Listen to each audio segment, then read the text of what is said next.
They say my generation full of dough. We tell them thanks, this is our year. But on the real, they saying slow your roll. As if we know we gonna die, but we like it. They don't know what life is. My homie, if he heading to the party, we like it. And that poison be pricey, and they gon' get you hypey. But if you ain't throwing down, then stay at home with your wife. And straight out the bottle.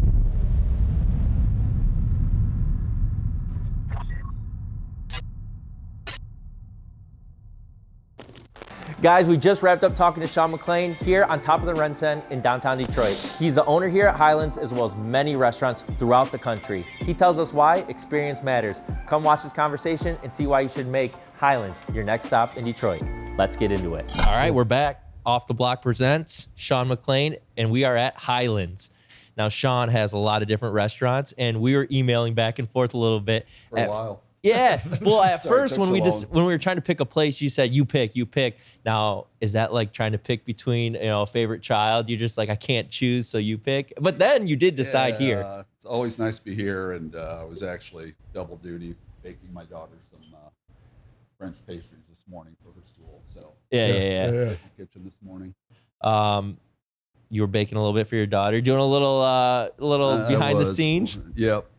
Okay. Yeah, so. Okay, the way I want to kick this off is Shane's actually going to one of your establishments tonight with a date.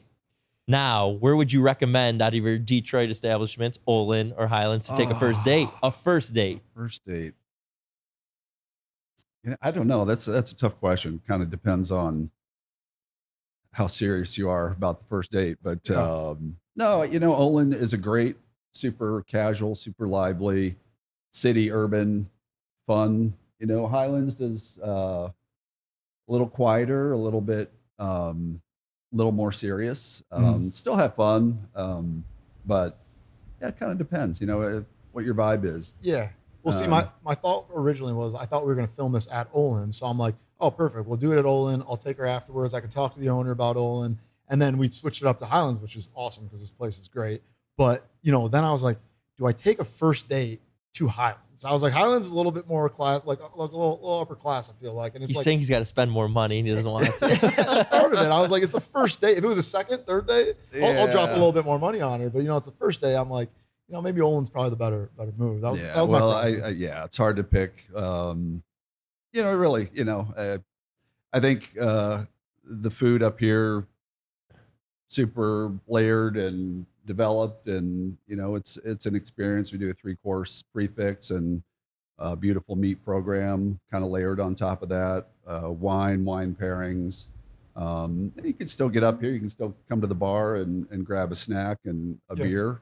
So our experiences really range, and Olin is really known for the burger, but we love to promote everything else. Okay. Yeah. Well, I was going to ask. I mean, what do you recommend if I do go to Olin with her? Like, what's your recommendation? I don't know. I think it's a gregreat place to share. It's a great place to just order a bunch of stuff and take your time. And if you're on a date, conversation is key. So you don't want to be interrupted or too focused on the food. But I think a date up here, you can talk about the food, talk about the experience, talk about wine pairings, cocktails. Love that. Look at the great view. How late is it open at Highlands? We are open during the week till about 9 o'clock, and then 10 o'clock Friday, Saturday. Gotcha. Because I was thinking, maybe if we go to Olin, maybe pop up here for one drink. There you go. Yeah, do them both. We can do both. Yeah. Okay, so maybe that's the answer. That's the answer. You're going to eat dinner at Olin because he has a reservation, and then come up here. And then if it's not going well, it'll be cut short. But if it's going and if it goes well, second day, I'll come up here and we'll do the whole 3-course meal. We'll do everything. So I think that's the plan. Okay, one of the things that stuck out to me when we were getting set up is you got to park, you're walking, and then you have your own separate elevator, which is nice to get up here at Highlands. But the development of this place, did you guys have your own specific service elevator to get this place built out? How did this place, guys? By the way, if you don't know, Highlands is in the top of Detroit in the tallest tower. So if you could look outside, it's foggy, but we are right on top of the city of Detroit. So you're in the tallest part of Michigan right now. So that's where we're filming right now. Yeah, it was a huge challenge, a challenging build out. As you can imagine, not only do we have limited elevators up here, so we have 2 back elevators that are no bigger than our glass elevators. So if you think about everything you see around here, No bigger than those. yeah, yeah. So they I used to think about equipment, Yeah. carpet, tile, and so right above us. So when it was Coach Insignia, for those going back to that, this elevator lobby right here didn't exist. This is their wine room. So when you came up the elevators, you were dropped off on 72. You came across. There was a kind of a small bar footprint on the 72nd floor. You would check in, maybe have a pre-dinner drink, and you'd walk downstairs, and all of this 71 was the dining room. So what you see above you, which is now a full floor on 72, didn't exist before. Yeah. Other than the area right above us. Wow. So we had to put in steel and concrete floor that circumnavigates the entire, circle that we call it the donut. And as you can imagine, the amount of concrete to fill that floor and so coming up the elevator. Are they hauling dry concrete and mixing that shit No. up here? Like, what do they got? So they like, and they couldn't get the concrete trucks close enough to the building, so they were To, like, trolleying concrete into wheelbarrows into the elevator, ding, out, dump, back. I mean, so you can imagine the number of times, to cover 8 to 10,000 square feet of concrete Yeah. upstairs. And how long did this take? Well, the build out was 2 years, so it was a pretty extensive build. So another tidbit. So what we're standing on. So everybody thinks when we first came here, the first question is usually, "Oh, does it still spin?" Yeah. And so this dining room used to rotate. Right. When it was built in the 70s up until early 2000s, Coach Insignia chose not to keep the rotation going. The mechanics needed upgrading, but the platform remained. And underneath where we're standing or where we're sitting right now was about a 4 feet deep by 12-foot trench around the entire dining room with train tracks. So that the entire platform ran on train tracks all the way around. And so that needed to be removed. Gotcha. So imagine this square foot. So this is all compressed styrofoam capped with concrete underneath us. Wow. So, Do you have what the final crazy. bill was to get I do, open? but I am not. Yeah. You're not sharing? I'm not going to share that one. Well, Yeah. so when you get that quote, Oh, man, to I bring in wanna all get this a number. concrete, they got to factor in how many trips they're taking through that Oh, yeah, elevator. absolutely. They got to there's got to be some kind of elevator fee or something they throw in there. It's crazy. That is insane. So yeah, that was that first thing that struck me because I used to install California closets. So just looking at a little shelf like the one behind you, I'd just be like putting that elevator, the partitions, like simple things like that that you wouldn't think of, or just like even getting the stools up here. And you're like, okay, we can only fit 3 per trip. Yeah. Oh Well, the my carpet God. rolls and the designer, Rockwell out of New York, who did the interior design, just would not do carpet squares. And they just, kind of put their foot down. And said, Can I "No." know how much it was off camera? Sure. Okay, sweet. That's all I want to know because this is an education for myself as well. We go around. So And there's a lot, a lot of the HVAC, MEP stuff was redone. So there's a lot behind everything you see that had to be redone after so many years. Oh my gosh, yeah, that adds up. Are you willing to share the sales you guys do in a year? Or are you not? You want to kind of stay off? Yeah, I would rather not. Yeah, no, it's no but problem. We yeah. want to make the show. We'll take it which way we can. So some of the other things that we like to talk about are the menu, specifically here at Highlands. Do you have an inspiration or a way that you guys like to lean, whether that's, a seafood menu, steak menu? I haven't been here in a while. So, yeah. I think when we first opened it, and as we were talking about earlier, we ended up launching Highlands in November of 2019, 3 months before COVID. So our opening menu was very different than what we do now. We really wanted, we kind of entered the marketplace as a kind of a modern steakhouse, as you would see a a la carte menu, extensive steak program, sides, appetizers, seafood platter, things like that. So when COVID hit, and we came back.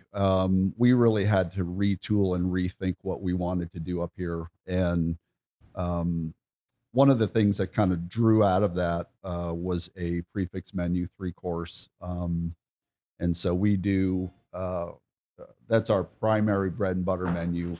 And then on top of that, we do have some premium like reserve steaks, which you can do more on an a la carte basis. Nice. But inspiration is definitely European grounding, new American, farm to table, really known meat, whether it's Australian Wagyu or domestic West Coast, Idaho ranches, things like that. I mean, it's about sourcing products. It's really about putting the best things on the plate. Sure. Chef Kyle is an amazing talent, and he's Not been me. here for many years with us. And it's about rotation. It's about ingredients. It's about seasonality.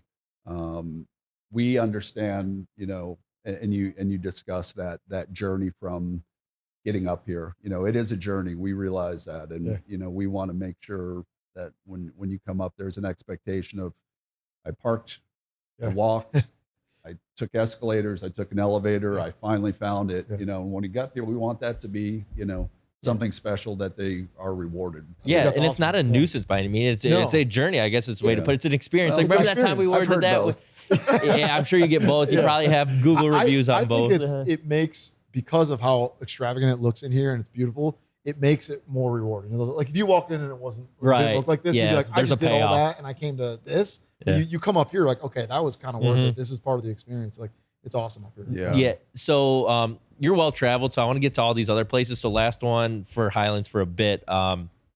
As you mentioned, there's been other places here, and I don't know the stories behind them, if they failed, if they just decided to shut down. I'm assuming they failed, unless they'd still be open. But why would you want to take on a place that maybe? How did you see that opportunity? Whereas maybe others That's a failed. great question, because I was already in Detroit for quite a few years and not, kind of idly looking for opportunities. And at the time we had a few projects in Las Vegas opening.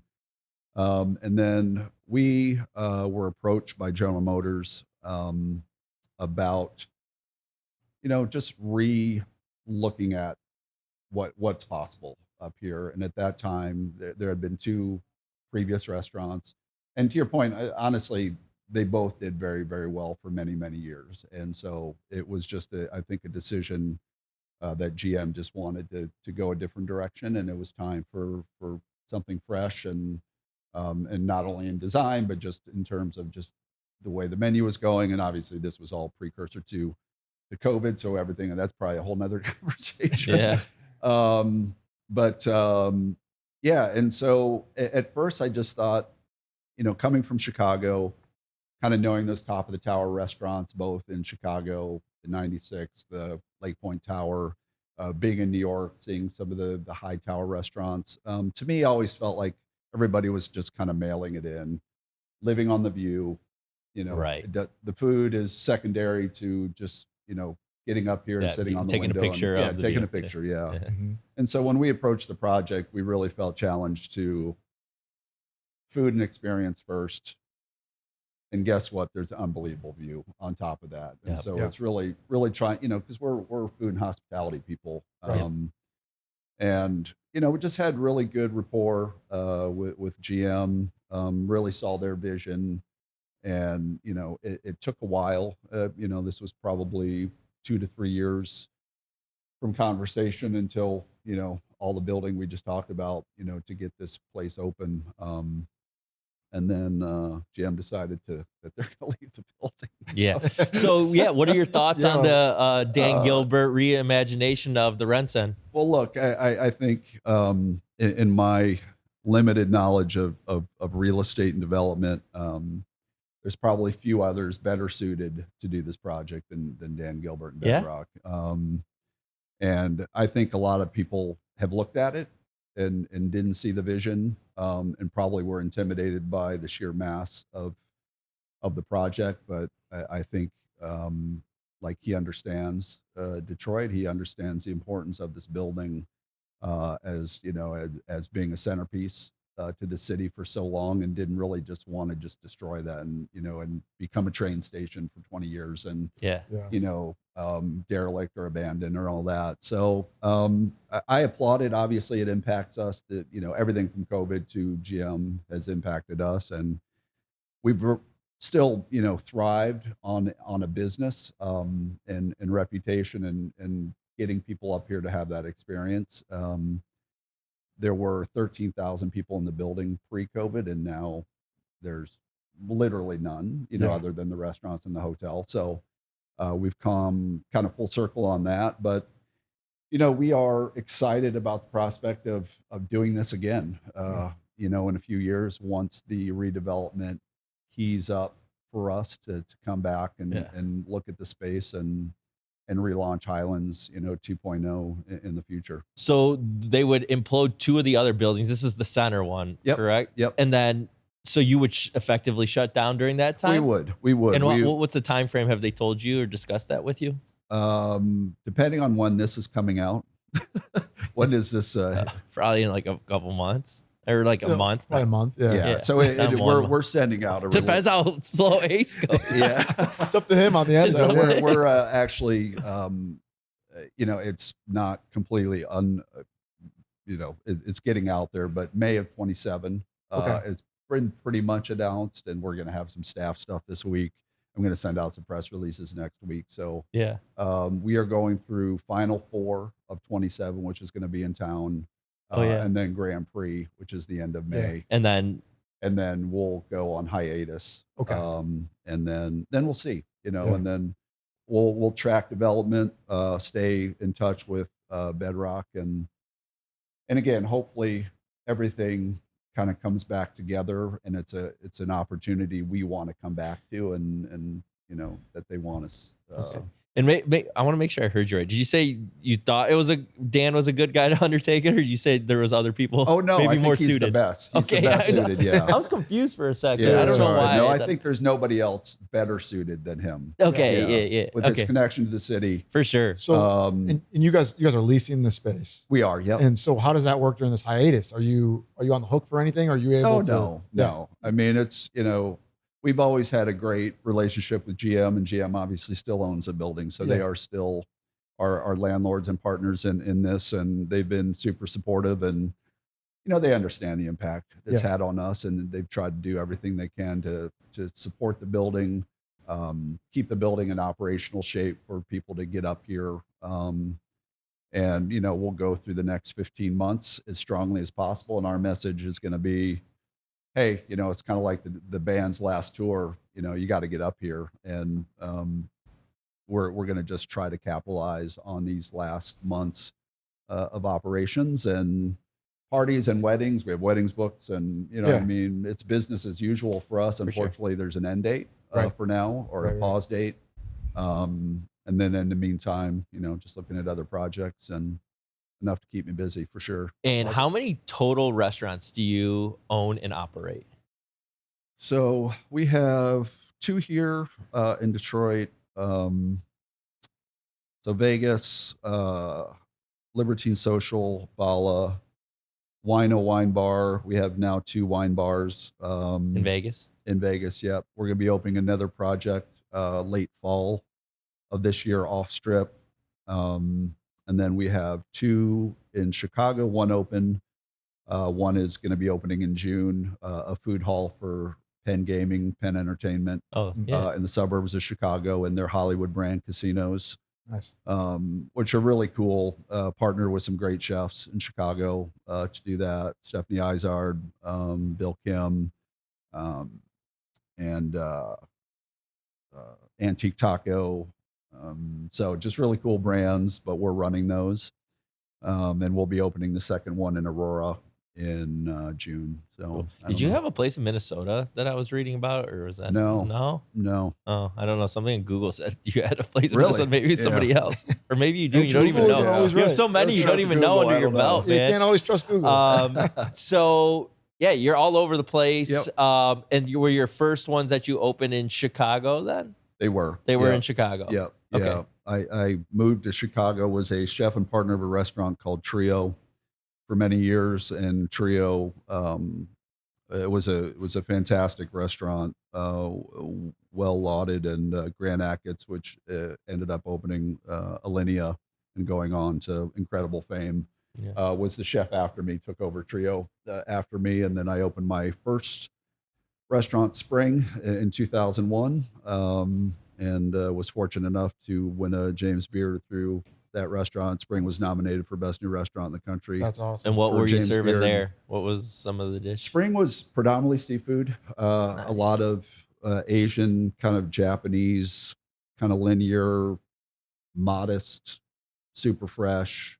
Played a lot with just really kind of simple, clean lines there. And it was, again, just, sometimes restaurants are time and place. And sometimes, for me, it was just where I was in my head at the time, doing what I wanted to do, and a great, and just spending every day, every hour Nice. Yeah. at that restaurant. But it paid off and allowed me to grow and work with some really great people Yeah. in my kitchen, and be able to move on and open a vegetarian restaurant in 2004 called Green Zebra, which was open for 18 years, and was on the front food page of the New York Times back in the day, because it was just unusual for someone at that time Yeah. to That's early for that. do a vegetarian restaurant that time. But for me, it was, a trend I saw coming, and one I just wanted to just have fun with. And I just thought veg restaurants at the time were more dominated by just granola, kind of like health, and that's part of it. Yeah. Clean eating is obviously part of it, but for me, it's like, hey, let's have a dinner experience, Right. but you just happen to be eating vegetarian and Yeah. vegan I mean, cuisine with wine, and Yeah. having the whole thing. You're So, kind of ahead of the time there, because that's Yep. eventually turned into that. And, Yep. you get your more protein, get a whole meal. And Yep. 2004, that's yeah. that's awesome. Has your I would imagine the answer is yes, but has your role changed, or how has it changed from, maybe being in the kitchen all the time and you have Yeah. all these locations? Where do you find your time best allocated when you're at a specific location, whether you're spending time in Vegas, whether you're in Chicago, whether you're here in Detroit? What do you think are some key things you like to find yourself doing while so present? That's a great question. And I would say, I think it's probably one of the biggest things I've struggled with for the last 10 years is, not being full time in the kitchen. And it's one 'Cause thing you to wanna be spend- there, Yeah, 'cause you- I want to be there, and you can spend hours in the kitchen and still relate. But unless you're there early in the day, unless you know what's in coolers, unless you know kind of the nexus of how everything is put together. And, I have to rely on a lot of great people to do a lot of that. And yes, I see it come together. I have opinions on how it's coming together, and I can alter some of those things as they are putting together in those final stages. But it's different. It's different than, starting with raw ingredients Yeah. in the morning. So what do you like to do if you to stay away from your urge of being in the kitchen? If you're not in the kitchen, what do you like to be doing while you're present? It's really just one, it's interacting with my employees, interacting and knowing on a personal side something about people in the kitchen. And if I'm in Vegas, and if it's a pantry cook, a dishwasher, it's having those interpersonal relationships of support. And it's just it's like a little bit of a coach of just, Yeah.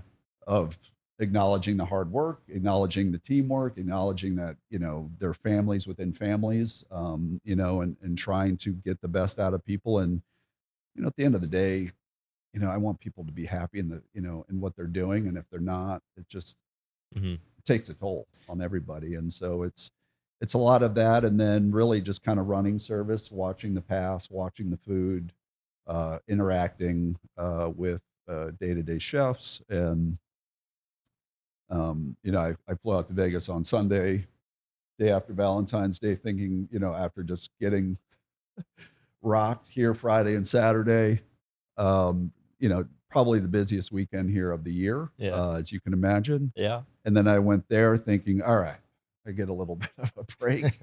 And I walked into the kitchen, and, we did 275, and I just thought, oh my God, like, yep, I'm right back at it. That's how many but tables? it's 275? 275 covers. So people Yeah, like, people. yeah. And, I just, in my head, it was a Sunday. I just thought, Yeah. but it was still the weekend. It was, fell on President's Weekend. So Vegas was Yeah. really, really busy over the weekend. And, but yeah, Man. it was just like, I guess, all right, Well, we're in it again. What's your process in terms of finding those chefs that you've been mentioning or staff members? Do you have a specific way about finding the right person for each location? I don't. Just It's random. come about so differently, and there are people that have worked for me, gone away, and come back. You Yeah. know what I mean? Because there's good connections, and they want to go do things, and we have we keep in touch, and it's like, hey, we have a new project. We'd love for you to come back and do this, and that's happened quite a few times, and that's best case scenario because you really have a history and a rapport. You can speak the same language about food. Yeah, and But trust. sometimes we have to literally just interview people and, Yeah. and just try to get a cultural fit and find a passion for food, find some symbiosis with just kind of the way that they approach the types of food. And it can be different influences. It's okay, but it's there's so much stuff that go on, and sometimes you get it wrong, and we've gotten it wrong. Yeah. And you try to. What was the jump like from being the chef to being an owner? Like, did you have a lot of business background, or did you just you knew the industry so well just being in it as a chef? Like, is that like, how the Oh my business God. jump out? No. Early on, if you're in the kitchen so much, you rely on other people to take care of the details, and sometimes that bites you in the ass, and Yeah. it did me. And so I think everybody kind of has to maybe go through that once in their life, when you just have to go through those trials and tribulations of business. And we had the recession of like the late 2000s. We had COVID. I mean, there are always things that are just Something. punching you in the face. Sure. So it's, you get better at it. You get better at managing it. You get better at anticipating what's coming. You get better at not being an idiot, and understanding the value of food and labor. But, I'm not the first to tell you that this business is harder than it's ever been Yeah. to make everything add up. Yeah. In terms of just saying, you want to provide as much as you can for your staff. You have to pay all the bills. Yeah. And if there's something left, that's great. Yeah. Yeah.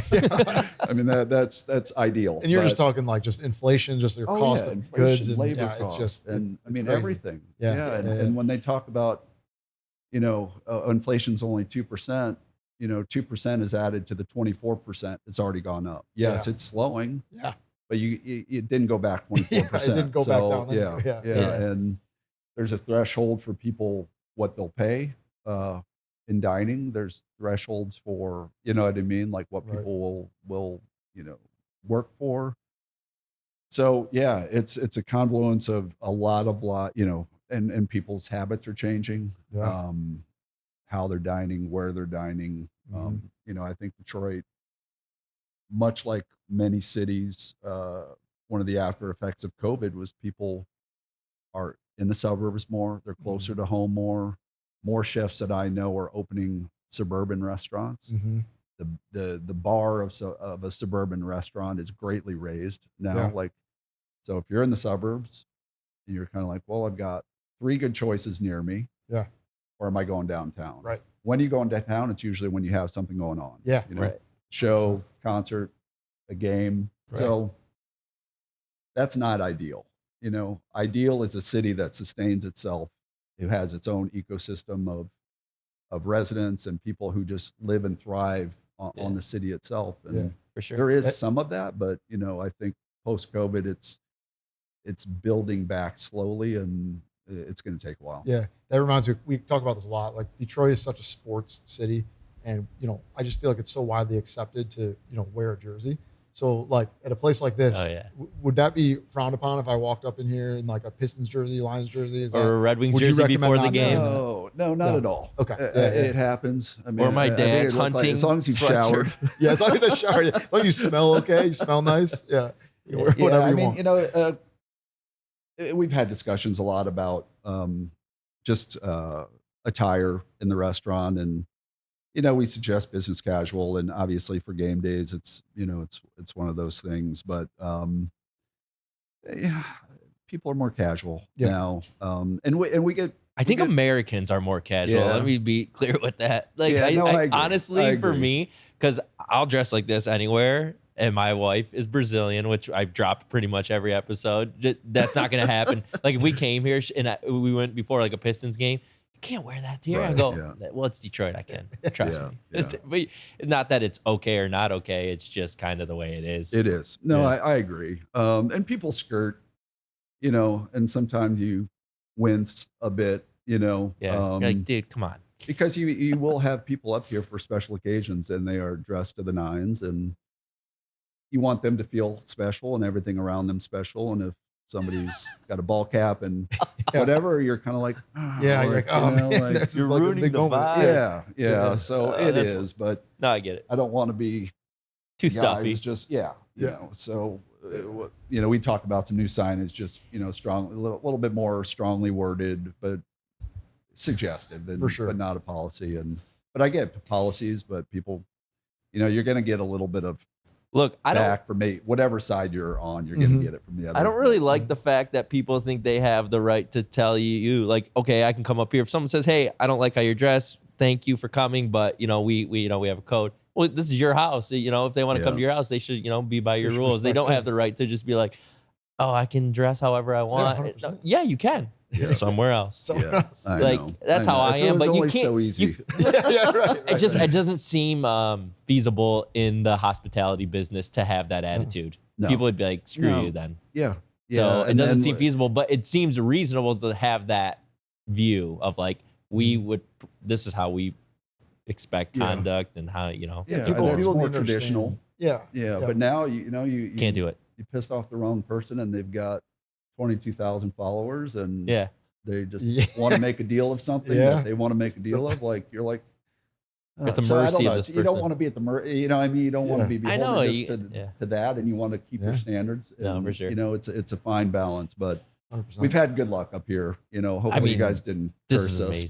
but No. No. No. give us the hats. But Never. everybody's gonna be coming up here in shorts. Let's talk a little bit about, you just got back from Vegas. You a gambler? Not really. No? not really. Dang, I thought you would be for sure. Open these places in Vegas. My wife and I were out there in 2000. When was that? 2006, 2007. We had just signed a contract, and at the time it was Bellagio for Aria, our first restaurant out Yeah. there.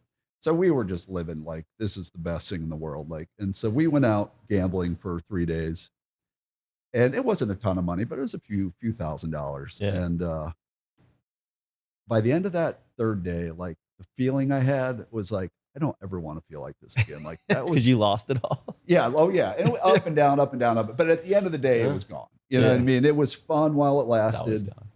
And there was some time you're like, oh, this is easy. Yeah. And, That's how it gets you. Yeah. and then it just I'm gonna all close my slowed, restaurant and just- yeah.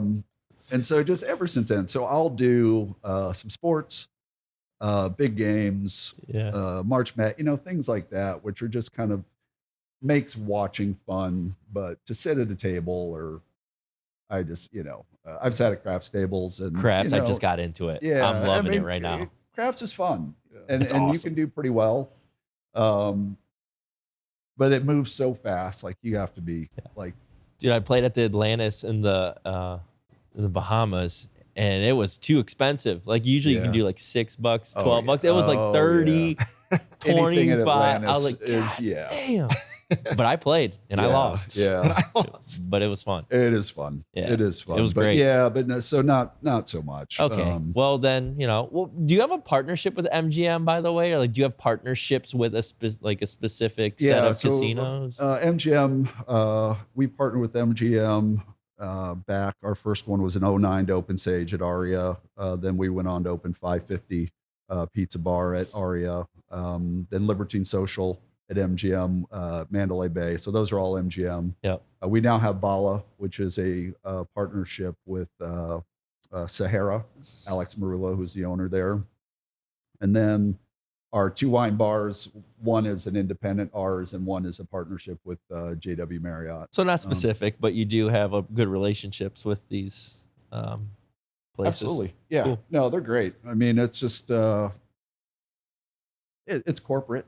You Yeah. know what I mean? It's different. We're independents, and so there's always the hey, we want to do what we want to do, and sometimes Yeah. corporate says, hey, Yeah. you can't We do what you want to that's right. do. But So you had a pizza place? we did, yeah. We just reopened 550 at our food hall. So 550 we had at Aria right by the sports book in the poker room, and they ended up buying it back from me during COVID just because it was a little unknown what was going on out there at the Yeah. time. So, but Las Vegas in general is a second home. I've lived out there 2 different times Nice. for periods of time to open our restaurants. And where are you originally from? Where were you? I was born in California. My dad was a naval doctor, and so I was number 5 out of 6. So kind of later into the world tour. Yeah. But we moved to Spain post California, and then back to the Midwest. He was originally from Cincinnati, so I grew up in a town called Oxford, Ohio, Miami University. So Yeah. that was my youth. I ended up going to Miami of Ohio, and then as I kind of transitioned to cooking, moved to Chicago. You went to culinary school? I did, Kendall. Did you start out washing dishes?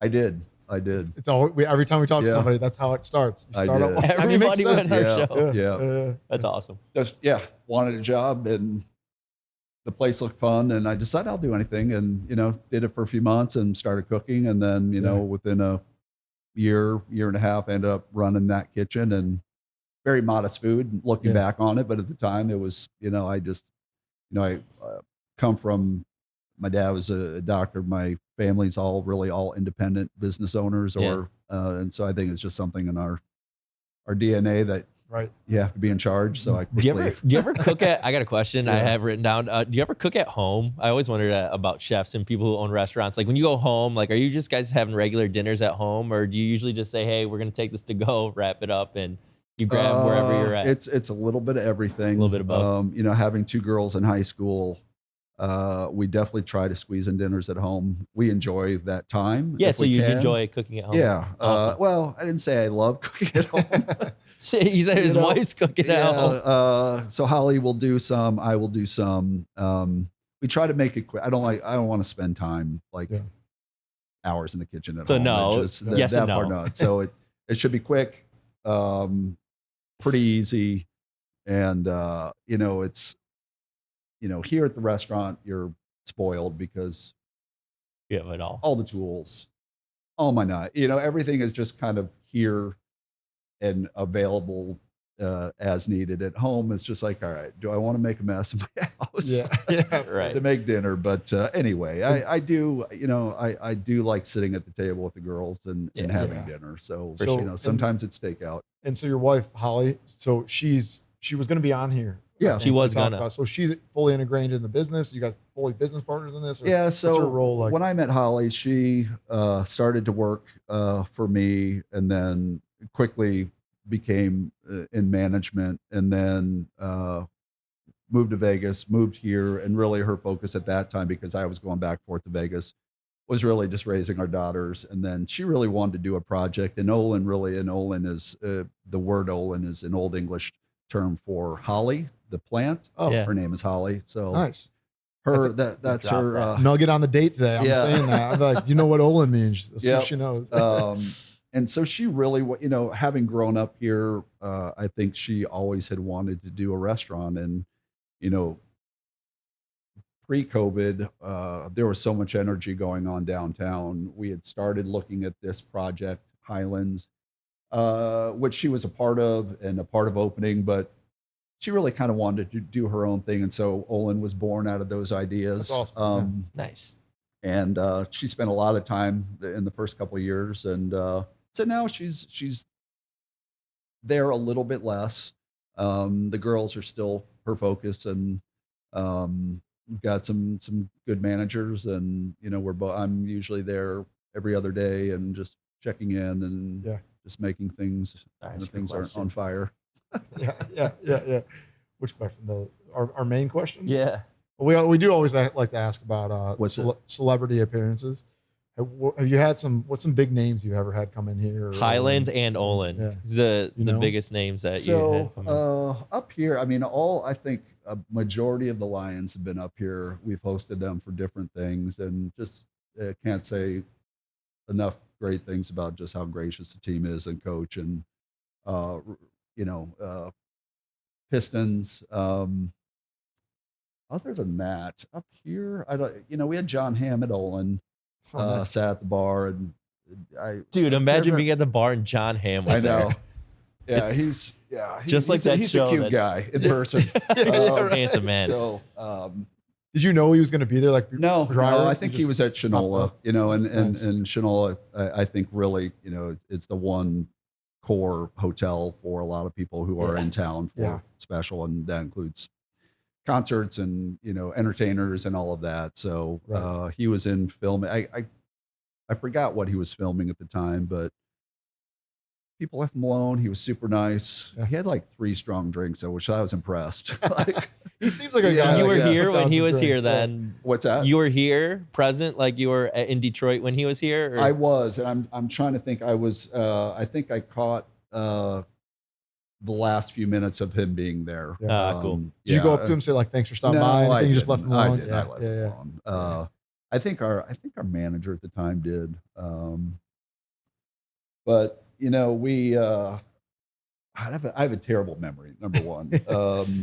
So I know, and even Vegas too. Like obviously that the town is built in and around celebrity. Yeah, I'm sure. There. So over the years, That one, I'm we've sure you had- can't even, but that's why we ask about Detroit specifically. Yeah, that's why I like asking the Detroit question, Yeah. because it's always interesting to know who's in Detroit. It's like, Yeah. Well, Holly will be like, "Well, why didn't you tell him this? Or why didn't you? What about?" And I'll be like, I can't remember. So I read that Post Malone came to Olin before a show. Do you know Post Malone? Yes. Oh, absolutely. Yeah. So you weren't there when I he wasn't, rolled through? no, Because no. they were all saying, "Oh, he went to Olin right before his show." So you must not. You might be in Vegas or something. Yeah. But he rolled through. He's great. I wish I would have known that. Stafford came in with his wife Kelly. Yeah. I think they've been in a couple times. Olin or Highlands? Olin. Yeah. Yeah, Yeah. That's cool. I like But, that. I was curious what Post Malone was eating. I wonder if he just got the Yeah. burger. Oh, Yeah, he seems like a probably. burger. Seemed guy. like a burger, and beer and he guy got a for beer. sure. Yeah. Burger and beer Well, guy. we got to find that out.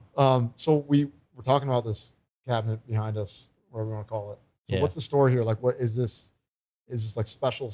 Yeah. So, when we, I think a lot of people, you see some of the wine cabinets at some nicer restaurants or steakhouses. And, we kind of wanted to take that idea and really focus on Scotch and whiskey. And so they became whiskey lockers. And it was a program that started. And then, really just, we got some really great initial push on it. We still have some great whiskeys and scotches in there for some individuals, and Awesome. unique one-offs, things that we got through the Scotch and Whiskey Society of New York, and Yeah. some really cool bottles. So we just we keep them on hand, and Yeah, that's awesome. for me, How do you earn? How do you earn a locker? Is there you just a pay? Is a fee? I just Like- pay. Yeah, it's Yeah. yeah. Well, can we make a deal on the podcast today? What's that? What's the deal? If one of our clips reaches a certain amount of views, An impossible amount. An maybe. impossible amount of So views. our You can highest pick the number. views is 200,000 out there. 200,000. Yeah. So what if we get like Give a us a million number where we can get a cabinet, even if it's for a year or like or 6 5 months. million views? I'll give you a cabinet for 500,000 views. 500,000? 500,000? Yeah. Wow. I think I we think can get there. Yeah. You hear that, everyone? 500,000 We got to get views. this. This is our first Highlands. big chance right This here. is our big chance. Give We're us gonna the get a locker, 500,000, we're gonna get a 500,000. locker. And you'll see us up I'll here. just keep rewatching it. Yeah. I'm gonna like go out and tell all my friends, open up their computers. Well, start just we loop. just, I mean, our one today's at, what's it? Let me see what it's at. I mean, we got to wrap up too, because you said you got to go, right? I do. I've got to yeah, we'll wrap head up. to Ann Arbor for a minute. Okay. 500,000 72,000 for the one from Street Beat That's that we just awesome. did. So Good for you we're going to guys. get to 500,000.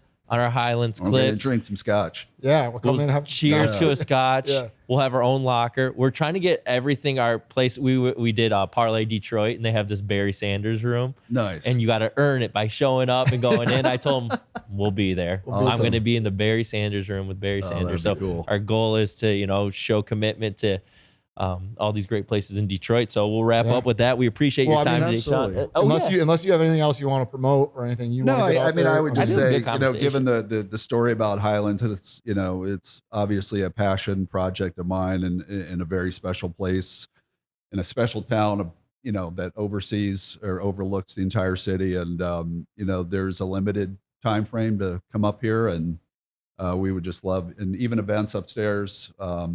So we do parties, everything from party of 10 in a private dining room, parties of 50 here in the side room, to upwards of 175 upstairs. So corporate weddings. It's a beautiful place to host, and Awesome. we love doing it. And that's is the upstairs the bar? What's the other name for the bar? There's No, there's an event room up on the 72nd floor. Highlands Events is upstairs. Isn't there And then another, this is High Bar here. High Bar, that's what I was yeah, thinking. and when we opened, it was Hearth 71, which was this room. Gotcha. Yeah. Pre-COVID, and then okay. Can That people makes sense. eat in these little couch areas? Absolutely. Because we'll show the Yeah, areas. yeah. It's pretty Yeah, sweet. we You have guys a come up here lounge and you don't menu. want to sit at a table. You want to kick it with a cocktail and Yep. maybe order Yep. a small menu. yeah, don't let awesome. the journey intimidate you. It's it's validated parking in Bobian. You can valet over Yeah. at Marriott and get in. Yeah. The building's weird and strange, but it's worth pretty the- special. it's once you get worth up the here, journey. Yeah. It is, and it's a beautiful building. Just the walking up here is just you see It's the building. awesome. It's awesome. So yeah. Yeah. Well, great. thanks again, Sean. Yeah, it's great I to have you think it was guys. fun Yeah. conversation. Yeah. And we're going to get this 500,000 clips. We're going to have our own locker here for scotch and whiskey. Awesome. And then we'll see everyone next time. And just text me when you're coming up. Absolutely. we'll We'll do. do. Thanks. All right, guys. Appreciate All it. right. Yeah, thanks. They say my generation full of dough. We tell them thanks, this is our year. But on the real, they saying slow your roll. As if we don't, we gonna die, but we like it. They don't know what life is. My homie, if he heading to the party, we like it. And that poison be pricey, and they gon' get you hyphy. But if you ain't throwing down, then stay at home with your wife. Straight out the